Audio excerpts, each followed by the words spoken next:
انسانی زندگی کے جو طبعی تقاضے ہیں نا، ان میں سے ایک تقاضا یہ ہے کہ انسان کبھی کبھی روتا ہے، اور جب وہ رو لیتا ہے تو اس کا دل ہلکا ہو جاتا ہے،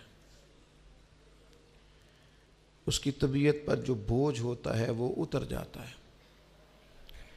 کسی شخص کو کوئی گہرا صدمہ اگر پہنچتا ہے،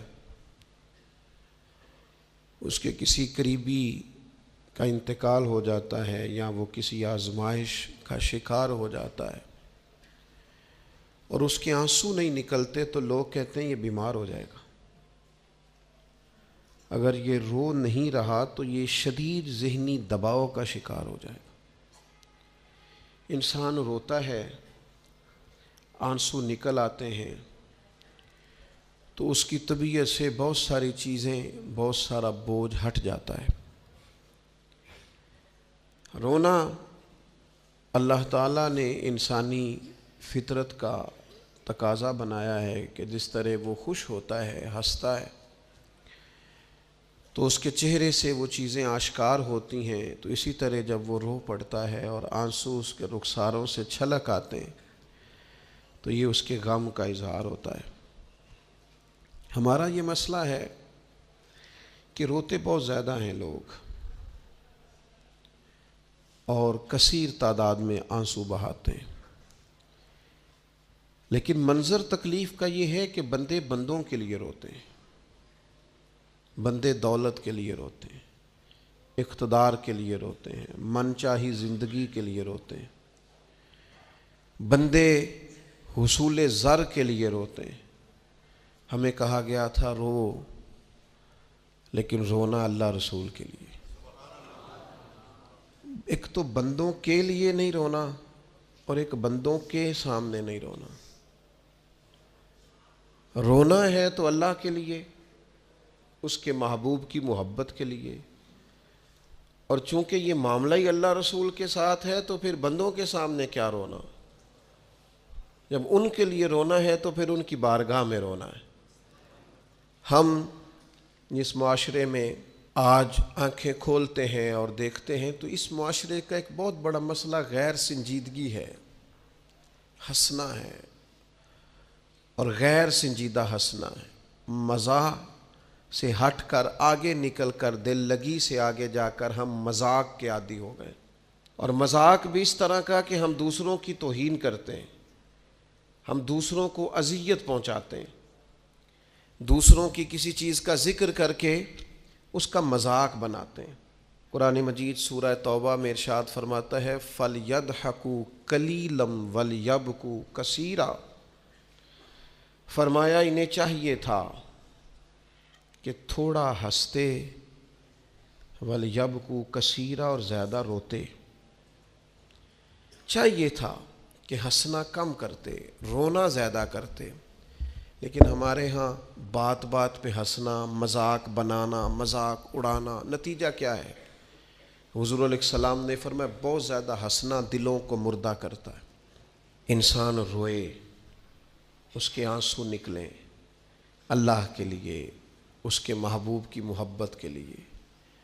نبی پاک صلی اللہ تعالیٰ علیہ وسلم نے فرمایا، بخاری شریف میں صحیح درجے کی روایت ہے، کریم فرماتے ہیں اگر تم وہ جان لیتے نا جو میں جانتا ہوں،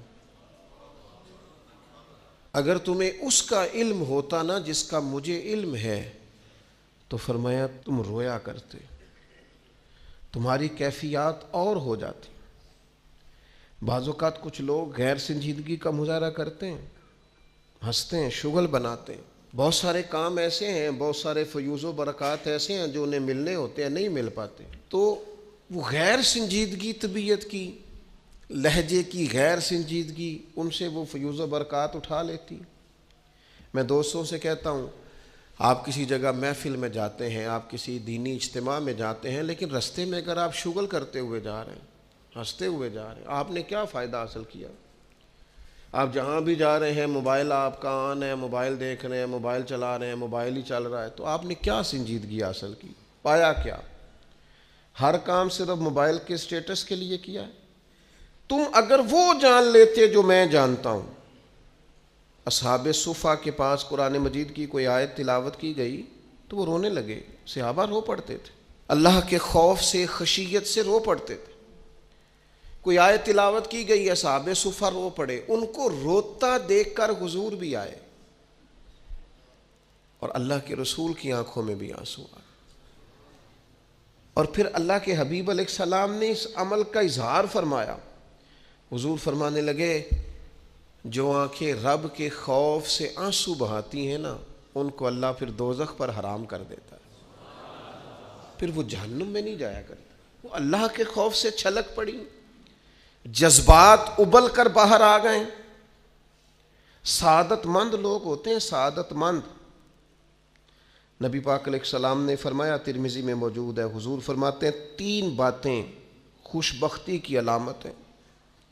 یا رسول اللہ صلی اللہ تعالی علیہ وسلم کون سی؟ تو ایک تو حضور نے فرمایا اللہ سے ڈرو، اور دوسرا فرمایا بلا وجہ اپنے گھر سے نہ نکلو، اور تیسرا فرمایا اپنے گناہوں پر رویا کرو۔ اگر تمہیں رونا آ جاتا ہے تو یہ سعادت مندی ہے تمہارے لیے۔ مجھے کچھ دوست کہتے ہیں مجھے غصہ بڑا آتا ہے، تو میں کہتا ہوں مجھے بھی بڑا آتا ہے، بڑا آتا ہے، لیکن اپنے گناہوں پر آتا ہے، اپنی غلطیوں پر آتا ہے۔ مجھے زندگی میں جتنا غصہ آیا ہے اپنی کوتاہیوں پر آیا، جہاں جہاں مجھ سے سستیاں ہوئی ہیں مجھے ان پر غصہ آتا ہے۔ اور جب اپنے آپ پر غصے سے فارغ ہوں گے تو کسی اور پر بھی کر لیں گے۔ ابھی تو ڈھونڈتا پھرتا ہوں اے اقبال اپنے آپ کو، آپ ہی گویا مسافر آپ ہی منزل ہوں میں۔ میرے عزیز، اگر انسان کو یہ سعادت مندی نصیب ہو جائے، وہ کبھی اپنے مالک کے خوف سے رو پڑے، کبھی اس کی محبت میں رو پڑے۔ مجھے بتائیں نا، بچہ جب رو ہی پڑتا ہے تو پھر اماں سارے کام چھوڑ کے متوجہ ہو جاتی۔ لوگ کہتے ہیں وہ میرے پاس آیا تھا تو بس رو ہی پڑا تھا، تو پھر میں کیا کرتا؟ وہ رو ہی پڑا ہے تو معاملہ ختم ہو گیا۔ بچے کی شدید غلطی پر اسے ڈانٹا تھا پر وہ رو پڑا، نرم ہو گیا دل ماں کا، باپ کا، چچا کا، بڑوں کا، چونکہ وہ رو پڑا ہے۔ عزیز بھائی، جب تو بھی رب کی بارگاہ میں رو ہی پڑے گا نا، جب تو اس کی خشیت سے ٹوٹ ہی جائے گا نا، جب اس کے حضور آ کے عرض کرے گا نا مالک میں کہاں جاؤں تیری بارگاہ میں نہ ہوں، کہاں جاؤں۔ اعلیٰ حضرت بریلوی رحمۃ اللہ علیہ کے والد تھے، بڑے درد سے دعا کرتے تو لوگ ان سے دعائیں کرایا کرتے تھے، اور عجیب سے نا دعا کے اندر محو ہو جاتے تھے۔ اپنے لفظوں میں بات کروں تو بڑی کھوب کے دعا کرتے سن۔ بعض بندے رٹیاں رٹائیاں دعاواں کرتے ہیں، بس وہ ٹھیک ہے، ہاتھ اٹھا دیے جو مولانا صاحب کہیں گے ہم بھی، وہ بڑے محو ہو کے دعا کرتے تھے۔ تو کسی نے ان سے کہا حضرت اتنی للہیت سے اور اتنی محویت سے اور اتنے ذوق سے دعا کیسے؟ فرمانے لگے میں نے اپنی بیوی سے طریقہ سیکھا ہے۔ سیکھنے والے سبھی جگہ سے سیکھتے، اپنے بچوں سے بھی سیکھ لیتے، اور جن کا خیال ہونا ہمارے پاس کل عقل آ گئی ہے، وہ بیچارے عقل کو خیر بات کہہ دیتے ہیں، جن کو سارا ہی پتہ ہے انہیں کچھ پتہ نہیں۔ کہتے بیوی سے سیکھا ہے دعا مانگنے کا طریقہ۔ حضرت وہ کیسے؟ فرمانے لگے اسے کوئی کام تھا مجھ سے، کوئی گھر کا خرچہ تھا، اس نے بتایا خرچہ، میں نے اسے کہا ابھی میرے پاس پیسے نہیں ہیں، آتے ہیں تو دوں گا۔ 2-4 دنوں کے بعد پھر اس نے کہا،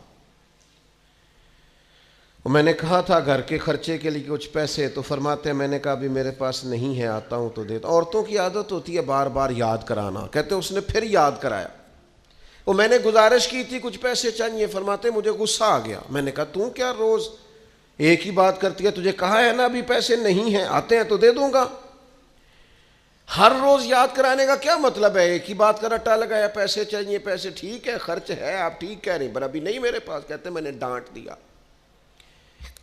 سعادت مند خاتون تھی، حوصلے سے ڈانٹ برداشت کی، تو کہنے لگی غلطی ہو گئی، مجھے نہیں بار بار کہنا چاہیے تھا، آپ تو ناراض ہی ہو گئے، لیکن ایک بات یہ کہنی تھی کہ آپ ہی میرے شوہر ہیں، میں آپ سے نہ کہوں تو پھر کس سے جا کے کہوں؟ آپ سے ہی کہنا ہے نا، میرے آپ ہے نا میرے سر کے تاج، تو کس سے اور کہوں؟ میں اور کسی سے کہوں؟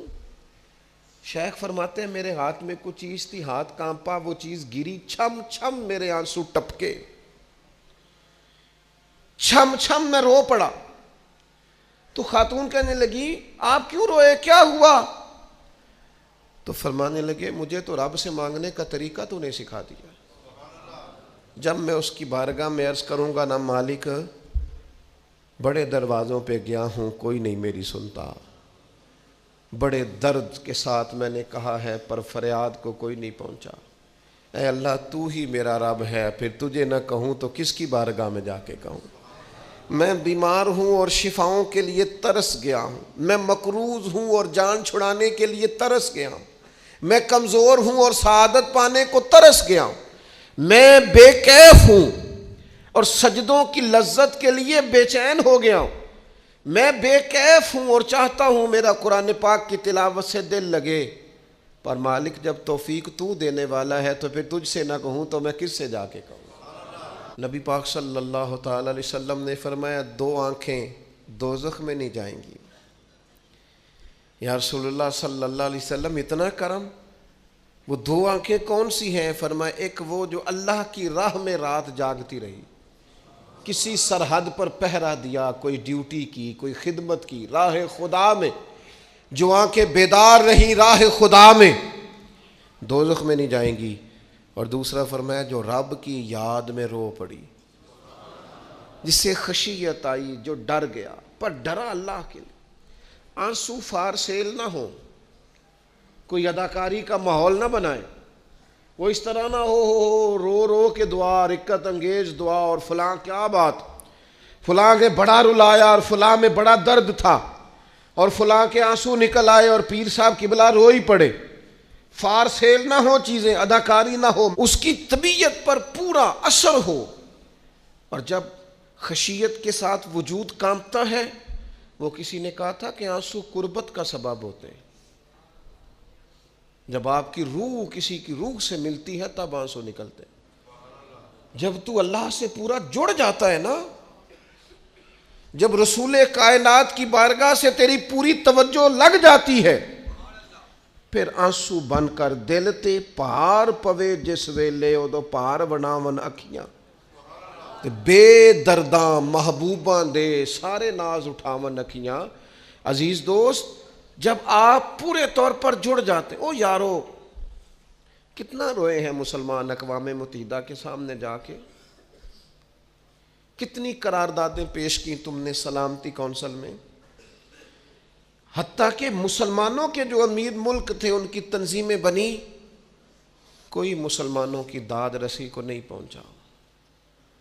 میری کو بہت لمبی عمر تو نہیں ہے، پر میں نے برما میں مسلمانوں کے کٹتے ہوئے حالات دیکھے، خبریں آئیں، ہم نے دیکھی، کٹتے اور سسکتے مسلمان ہم نے دیکھے۔ ہم نے دیکھا لیبیا پہ حملہ ہوا اور ٹوٹ گیا سارا ملک، میں نے وہ منظر دیکھا جب غوث پاک کے بغداد میں بمب گرے، ہم نے وہ دور دیکھا جب کسی نے خبر دی کہ کربلا میں پھر سے کربلا برپا ہے، ہم نے وہ منظر دیکھا جب پتہ چلا کہ پھر سے مولا علی کے نجف اشرف کو اجاڑا جا رہا ہے، ہم نے وہ سارے منظر بار بار دیکھے، بار بار سنے، اور اب تو شرم آتی ہے، میرا دل کرتا ہے میں فلسطین کا نام نہ لیا کروں، شرم آتی۔ یہ کوئی ہماری تقریروں کے موضوع ہیں؟ یہ کوئی ہمارے کالم لکھنے کے عنوان ہیں؟ یہ کوئی ہمارے موبائل پہ لگانے کے سٹیٹس ہیں؟ یہ تو شرم سے مر جانے کا مقام ہے، یہ کوئی گردنیں اٹھا کے بات کرنے والی بات ہے؟ یہ موبائل پہ ایک دوسرے کو ویڈیو دکھانے کا منظر ہے؟ رمضانوں میں شاموں میں اپنے اپنے بچوں کو سینوں سے لگا کے افطاریاں کرانے والوں اور بچوں سے پوچھنے والوں کہ پتر تو کی کھانا ہے، اس سے پوچھ لے اس کی مرضی کیا ہے۔ تمہیں پتہ ہے فلسطین کی بیٹیاں بھی سیدہ خدیجۃ الکبریٰ کی بیٹیاں ہیں، وہ مومنوں کی مائیں ہیں تو ان کی بھی تو مائیں ہیں نا۔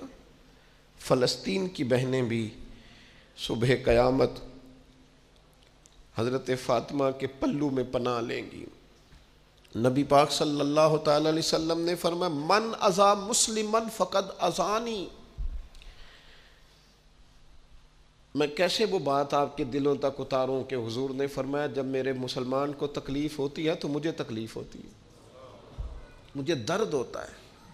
اس رسول کی امت جو کافروں کی رسیاں زور سے باندھی جائیں تو حضور فرمائیں ڈھیلی کر دو، یہ ہائے ہائے کرتے ہیں تو مجھے نیند نہیں آتی۔ اگر بدر میں قیدی بنا کے لایا گیا کافر ہائے ہائے کرے تو حضور کو نیند نہیں آتی، تو مجھے بتاؤ کہ فلسطین کی بیٹیاں ہائے ہائے کرتی ہیں تو گنبد خضرا میں محبوب کو آرام ہے؟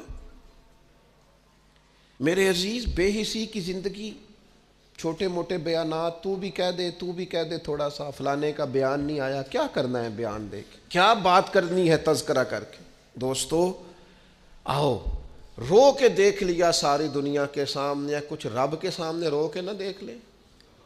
اب اسے کہے نا، اب حضور کی بارگاہ میں عرض کر کے نہ دیکھ لے کہ تجھ سے فریاد ہے اے گنبد خضرا والے، اب کعبے والوں کو ستاتے ہیں کلیسا والے، اور کی اگر تو نے دل مسلم کی دل جوئی نہیں، پھر ہمیں تانا دیں گے بت کہ مسلم کا خدا کوئی نہیں۔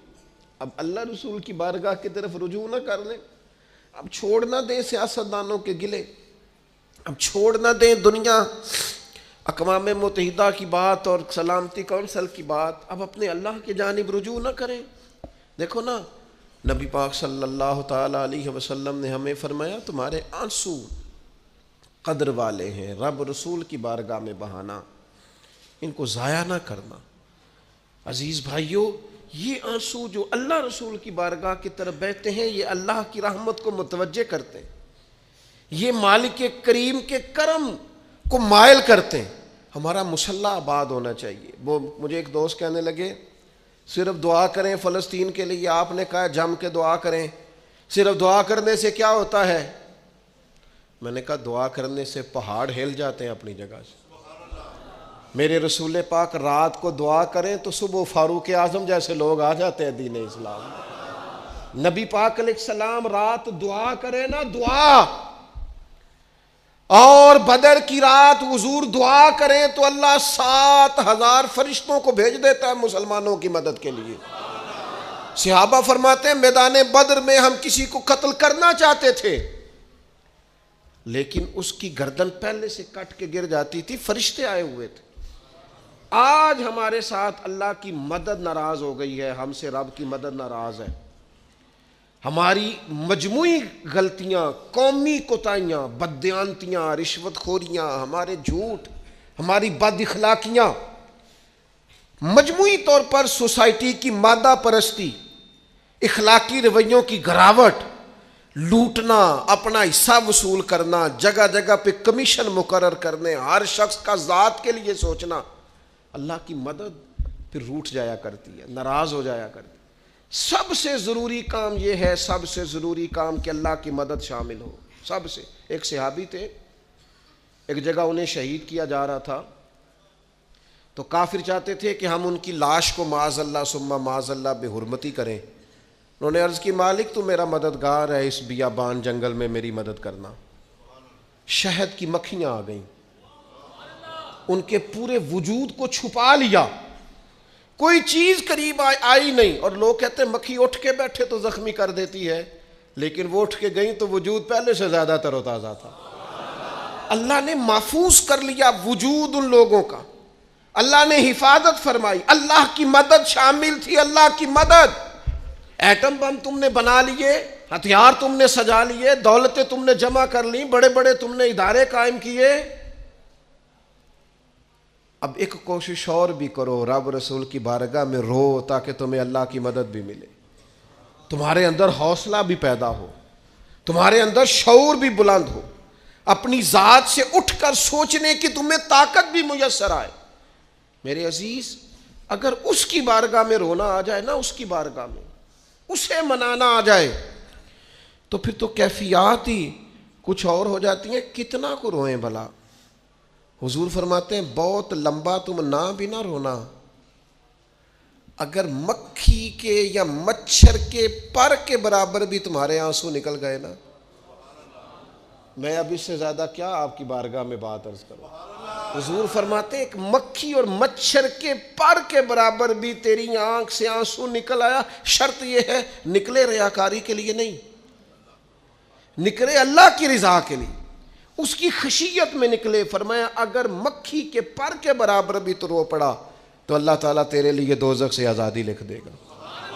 اور نبی پاک صلی اللہ تعالیٰ علیہ وسلم نے بیان فرمایا ہے، حضور فرماتے ہیں جو اللہ کے خوف سے رو پڑے نا، جس طرح بھینس بکری گائے کے تھنوں سے نکلا ہوا دودھ دوبارہ تھنوں میں نہیں نہ جاتا، اسی طرح جو رب کی یاد میں رو پڑے وہ دوزخ میں نہیں جاتا۔ یہ مثال دیکھیں کیسی دی حضور نے سمجھانے کی۔ اگر کبھی رونا آئے اس کے لیے تنہائی کا انتخاب کریں، مجمع میں نہیں۔ ایک بندے کو حضرت عمر نے مجمع میں روتا دیکھا تو فرمایا یہ کام تو اکیلے میں کرتا، تیرے لیے برکت والا ہوتا، تیرے آنسو نکلیں، تیرے رخساروں پہ بہیں۔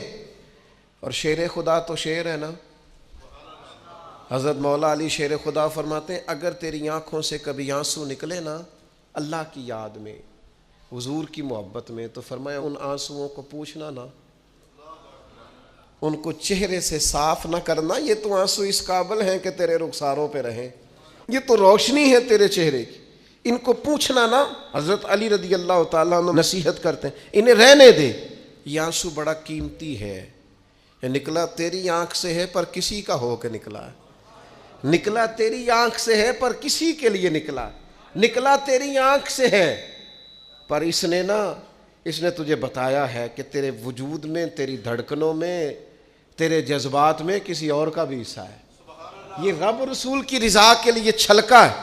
وہ حضرت شیخ سعدی رحمۃ اللہ تعالی علیہ آپ مہمان نواز بڑے تھے حضرت سعدی۔ کچھ لوگ نا بڑے مہمان سارا دن یہی سوچتے رہتے ہیں کسی کو کھلانا کیسے ہے، جی دنیا آوے کھا کھا جاوے تے راضی ہووے بلا۔ تو حضرت سعدی مہمان نواز بڑے تھے تو قرضہ چڑھ گیا، قرضہ صرف مہمانوں کو کھانا کھلانے کا ہی تھا۔ تو ایک دن سارے ہی قرض کھا کے بیٹھ کے کہنے لگا بابا پیسے دیں گے تو جائیں گے، پیسے رکھ، سب جھگڑا کر رہے ہیں۔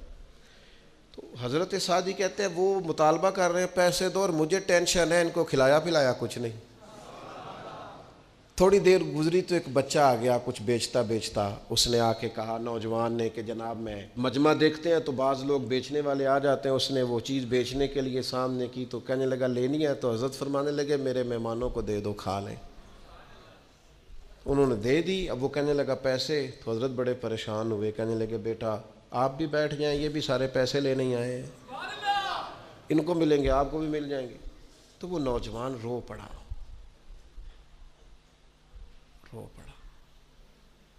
کہنے لگا حضرت صاحب میں تو یتیم ہوں، بہنیں اور ماں انتظار کر رہی ہیں۔ حضرت بڑے پریشان ہو، یہ کیا ہو گیا؟ فٹافٹ سوچنے لگے کہیں سے بندوبست ہو اور اس کو میں فارغ کروں۔ وہیں بیٹھے تھے کہ ایک عقیدت مند نذرانہ لے کے آیا، ڈھیر سارا نذرانہ پیش کیا، حضور میرا دل کرتا ہے، اور حضور کا فرمان ہے جو بن مانگے ملے وہ اللہ کی طرف سے، اسے قبول کرو جو بغیر چاہت کے آئے۔ تو اس نے نظر پیش کی تو وہ ڈھیر سارا نذرانہ تھا، حضرت نے جن کے پیسے دینے تھے سب کو دیے، اس کو بھی دیے، سب قرضے ادا کر کے بھی تھوڑے سے بچ گئے۔ تو ایک بندہ صاحب دل تھا، کہنے لگا حضرت ہم بڑے دنوں سے آ رہے تھے، پیسے نہیں مل رہے تھے، آج کیسے مل گئے؟ فرمانے لگے تم میں کوئی رونے والا کوئی نہیں تھا، ایک بھی رونے والا ہو تو باقیوں کا کام بھی۔ بولے سنو نا، حدیث ہے بہقی شریف میں، حضرت حیثم بن مالک رضی اللہ تعالیٰ عنہ فرماتے ہیں نبی پاک علیہ السلام خطبہ دے رہے تھے، تقریر فرما رہے تھے، حضور کی باتیں دلوں کے میل کچیل اتارتی چلی جا رہی۔ فرماتے ایک شخص نبی پاک علیہ السلام کے سامنے بیٹھ کر حضور کی گفتگو سن رہے تھے، وہ رو پڑے، ساری گفتگو چھوڑ کے نبی پاک صلی اللہ تعالیٰ علیہ وسلم کی توجہ اس شخص کی طرف ہو گئی۔ ہوا کیا ہے؟ وہ تقریر سنتے، بات سنتے بس رو پڑے۔ تو نبی پاک علیہ السلام فرمانے لگے آج اگر وہ سارے مومن بھی یہاں موجود ہوتے جن کے گناہ پہاڑوں کے برابر وزنی ہوتے تو اس ایک بندے کے رونے کی وجہ سے اللہ سب کی بخشش فرما دیتا۔ اور نبی پاک علیہ السلام فرمانے لگے یہ رویا ہے تو اس کے رونے پر فرشتے بھی روئے ہیں، اور فرشتے دعا کر رہے ہیں کہ اے اللہ یہ جو نہیں روتے نا ان کے حق میں ان کی سفارش قبول کر لے جو تیری بارگاہ میں روتے ہیں، جو تیرے حضور عرض گزار ہوتے ہیں، ان کی سفارش قبول کر لے، ان کے حق میں قبول کر لے۔ وہ بڑا رولیا ہے فیکٹری کے مالک کے سامنے، بڑا رولیا امیروں کے سامنے، مالداروں کے سامنے، تگڑے رشتہ داروں کو مائل کرنے کی بڑی جد و جہد کر لی، کچھ وقت سحری میں اٹھ کے رب کے حضور نہ روئیں، کچھ وقت سحری میں سجدہ لمبا نہ کریں اس کی بارگاہ میں، کچھ دعائیں اس کے حضور نہ مانگیں۔ میں کہوں گا ماؤں سے پریشان ہے بیٹے، سحری میں دامن پھیلا دو رب کی بارگاہ میں۔ میں کہوں گا والد سے سفارشیں تم نے بڑی ڈھونڈ لی، جد و جہد بڑی کر لی، یاروں سے بڑا کہہ لیا کہ بیٹے کو باہر بھیجنا ہے، کوئی کاروبار ٹھیک کرنا ہے، اب کچھ دروازہ اللہ کی رحمت کا بھی تو کھٹکھٹاؤ نا۔ اور میرے نبی پاک علیہ السلام نے گارنٹی دی ہے، فرمایا ماں باپ اولاد کے لیے جو بھی مانگے اللہ اپنے فضل سے عطا فرماتا ہے۔ اللہ کی بارگاہ کی طرف رجوع کریں، زیادہ توجہ رب کی جانب، اتنا نہ دوڑیں بندوں کے پیچھے، اتنا نہ منائیں بندوں کو، اللہ کی طرف توجہ، اپنے رب کی بارگاہ میں رونا، اللہ رسول کے حضور حاضر ہونا ہے۔ آپ دیکھیے کس قدر جم کے صحابہ حضور کی محبت میں آنسو بہاتے۔ حضرت ثوبان بن مالک آ کے رو ہی پڑے تھے نا، حضور نے خود جا کے پوچھا کیا ہوا، بتانا نہیں پڑا، بس آنسو چھلکے تو نبی کریم نے فرمایا ثوبان کیا ہوا؟ عرض کی دل نہیں لگتا، یہاں تو پریشان ہوتا ہوں تو زیارت کر لیتا ہوں، تو جنت میں کیسے دل لگے گا؟ بس وہ روئے تھے نا، حضرت جبریل آ گئے، کہا محبوب رب فرماتا ہے جو اللہ رسول کی اطاعت کریں گے جنت میں بھی اللہ پڑوس عطا کر دے گا۔ رو پڑے تو جنت تک بات چلی گئی، رو پڑے تو میرے عزیز یہ تو ہے نا عام آدمی کا رونا، صحابہ کا رونا، اور اگر آنسو نبی پاک کے نکل آئیں تو صحیح مسلم میں، صحیح بخاری میں حدیث ہے، سرکار دو عالم علیہ السلام ان آیات کی تلاوت فرما رہے تھے جو حضرت ابراہیم علیہ السلام کے بارے میں آئیں، جو جناب عیسیٰ کے بارے میں آئیں، جن آیات میں حضرت ابراہیم اور جناب عیسیٰ علیہ السلام نے کہا ہے اللہ بہت سارے لوگ گمراہ ہو گئے، بہت سارے لوگ گمراہ کر دیے گئے، اور جن میں یہ فرمایا کہ یا اللہ جو میری اطاعت کریں گے وہ میرے ہیں، اور جو میری نافرمانی کرے تو ان کے لیے غفور ہے۔ جب اپنی اپنی امت کے گناہگاروں کا تذکرہ جناب ابراہیم اور حضرت عیسیٰ علیہ السلام جو کرتے ہیں، اور قرآن مجید نے جس کا بیان کیا اس کو حضور نے پڑھا تو نبی پاک کی آنکھوں میں آنسو آ گئے۔ یہ مسلم شریف ہے، حضور روئے۔ اللہ کریم نے حضرت جبریل امین کو کہا جبریل جائیے میرے حبیب سے پوچھئے کیا معاملہ ہے۔ حضرت جبریل آئے، حالانکہ رب جانتا ہے، آ کے عرض کی یا رسول اللہ رب فرماتا ہے آپ رو رہے ہیں، تو کہا جبریل امت کے لیے رو رہا ہوں۔ آپ کی توجہ ہے میری بات پر؟ حضور امت کے لیے روتے ہیں نا، اللہ کرے امتی بھی کبھی نبی کے لیے روئے۔ کہا امت کے لیے رو رہا ہوں، تو حضرت جبریل امین علیہ السلام دوبارہ عرض گزار ہوئے مالک آپ کے حبیب امت کے لیے رو رہے ہیں، تو فرمایا میرے حبیب سے کہہ دے وَلَسَوْفَ يُؤْتِيكَ رَبُّكَ فَتَرْضَىٰ، آپ کا رب آپ کو اتنا دے گا کہ آپ اپنے رب سے راضی ہو جائیں گے۔ اللہ آپ کو راضی کر دے گا، محبوب امت کے بارے میں پریشان نہیں کرے گا۔ اپنی تنہائی کو آباد کریں، اکیلے میں اللہ اللہ کریں، تلاوت کلام مجید کا اس طرح کا ذوق ہو۔ حضرت عمر سنا کرتے تھے تو رو پڑا کرتے تھے، حضرت فاروق اعظم رضی اللہ تعالیٰ عنہ پہلی صف میں قرآن مجید کی تلاوت کر کے روتے تھے تو تیسری صف تک آپ کی ہچکیوں کی آواز جاتی تھی۔ ان لوگوں کا درد ہی سارے کا سارا کتاب و سنت سے، اللہ رسول کی بارگاہ سے، ہم نے نا اپنے آپ کو کمزور کر لیا ہے، دنیا داروں کے سامنے رو رو کے، دکھ بتا بتا کے پریشان۔ وہ میرے ایک دوست ہے، ان کی بات مجھے بڑی اچھی لگی، وہ کہتے ہیں تگڑے رشتہ دار آتے ہیں نا تو کئی دفعہ میرا معاذ اللہ جھوٹ بولنے کو دل کرتا ہے، کہتے ہیں حالات کیسے ہیں تو میرا دل کرتا ہے ان کو کہنے کو کہ تم سے بڑے اچھے ہیں، اگرچہ غریب بھی ہے۔ کہتے ہیں اب میں چڑھتا ہوں کہ بندوں کا کیا کام ہے آ کے میرے لیے پریشانی کا اظہار کریں اور کہیں کوئی حکم ہوا تو بتانا کیا مطلب ہے۔ وہ کوئی شاعر تھا نا، تو کوئی بندہ 5 روپے پھینک گیا اس کو، اس نے کہا جی آپ کو ضرورت ہوگی، تو بڑا دانشور آدمی تھا، اس نے کہا اٹھ اپنے پیسے لے جا، مجھے ضرورت ہوگی تو اللہ رسول سے مانگ لوں گا۔ اس نے کہا یہ آرزو طلب اور میں آپ سے کروں؟ تیرے جیسے بندے اب مجھے دیں گے؟ یہ آرزو طلب اور میں آپ سے کروں؟ یہ بھیک اس کو دیجئے جس کا خدا نہ ہو۔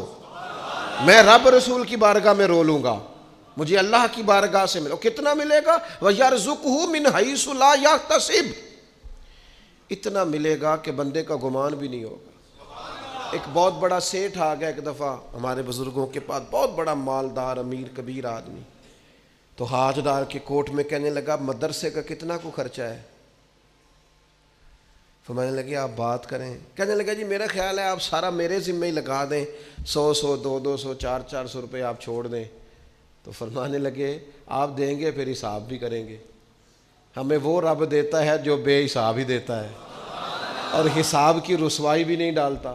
لہذا آپ کا جو انداز ہے وہ بتاتا ہے کہ آپ کے لہجے میں وہ والا انداز، وہ کچھ لوگ آ کے نا جی وہ کہتے ہیں جی کسی کو پیسے لگن والے نے سانو دسو اسی لا دئیے، میں کہتا تسی کدھر اور ہی لا لو۔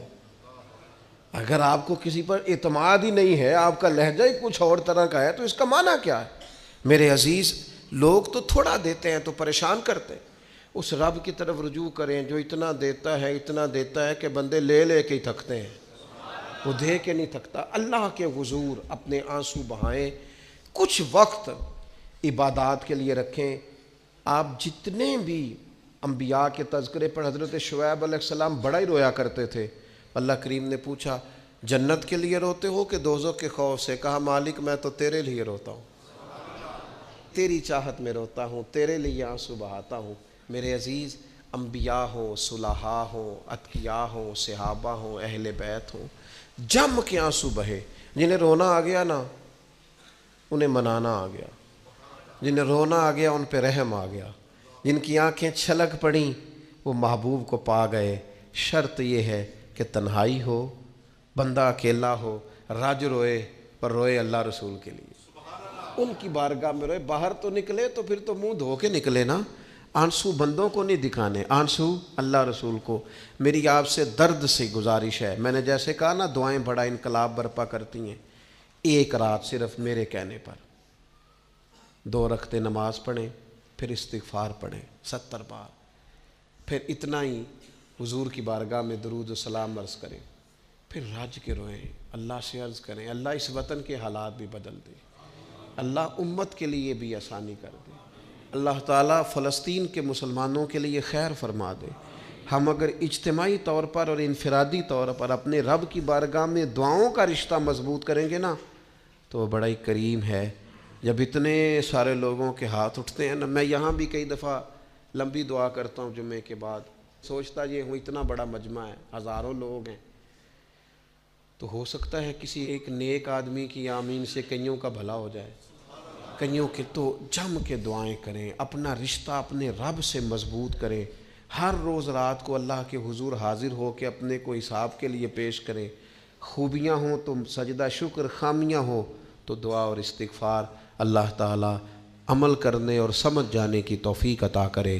وما علینا الا البلاغ المبین۔